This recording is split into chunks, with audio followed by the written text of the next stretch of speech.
Welcome to Know Your Mobile. I'm Basil, this is the ZTE Grand S LTE, this is an HT8X, and we're here to compare the two devices for you. The ZTE Grand S LTE has just been announced today. It packs a teeny weeny tiny 6.9mm thickness, and it also manages to cram in a quad-core processor and a full HD display into the mix, as well as a 13-megapixel rear-facing camera. The HTC 8X, in contrast, packs an 8-megapixel camera, 720p display, however it is 4.3 inches in the display. It's altogether a smaller handset, however is very appealing, and packing Windows Phone 8 might appeal to many people. Kicking off with a design, and both have very, very unique designs. We're not going to lie, the ZTE Grand S LTE does remind us a little bit of the HTC One S. However, with its glossy backing, it's markedly different, or at least this version we have is. If we move across, we can see that it's available in a range of colours, pink for example, and indeed a matte black version. If we look at the HTC 8X, it has a very gorgeous chiclet design. It's very distinguishable from any other phone that we've seen, and we'd say this is a high point of HTC's handset. It isn't the smallest, however, despite having a much, much smaller display, smaller by 0.7 inches. The device isn't much smaller. Also, the corners make it feel quite intrusive in the hand. We find it quite comfortable, but we've heard reports that it isn't perfect for everybody, so you may want to try it out before you buy it. As far as ports go, moving on to the Grand S, we can see on the right side the volume rocker, a micro SD card slot. Up top is a 3.5mm jack, power button, left side is a micro SIM card slot and a docking connector, and a micro USB port down below. While to the reverse is a slight bump where you will find the 13-megapixel camera. On the HTC 8X is a volume rocker, a micro SIM eject tray. On the right below that is a camera button.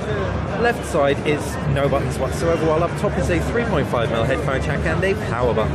Down below you've got a micro SIM SD, a micro USB port. Sorry about that. A megapixel camera on the back with a LED flash, HTC insignia, and of course Beats audio for that oomph in the sound department. Looking at the screens, both are really gorgeous pin-sharp displays. Until now, the HTC 8X packed amongst the sharpest display out there. However, with a PPI of around 442-443, the ZTE Grand S LTE is on par almost with the Sony Xperia Z.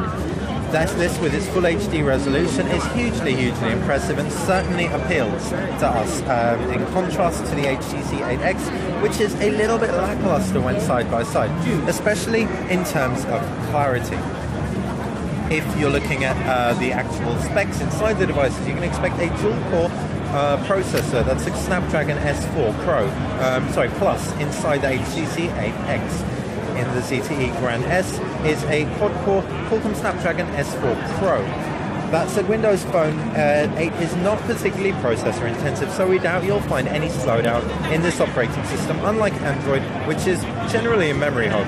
That said, with its quad-core processor, it too should be well served on the ZTE Grand S LTE. Moving on to the cameras, and the 8-megapixel camera on the reverse of the HTC 8X isn't the strongest out there. However, it does do a good job. The ZTE Grand S 13-megapixel camera, however, should be considerably more impressive. At least it is on paper. As we all know, though, megapixels aren't everything, so we're going to have to wait until we get this in before we can say anything conclusive about that. With 2 GB of RAM on board the ZTE Grand S LTE and expandable storage, we can definitely say it's an extremely compelling proposition for anyone who wants to choose Android over Windows Phone 8. That said, the HTC 8X is still a design classic, and of course it is a solid performing handset. If you have any questions about these two devices, please feel free to fire us a comment below. Feel free also to subscribe to this channel and like this video. Thanks for watching Know Your Mobile. I've been Basil here at CES 2013.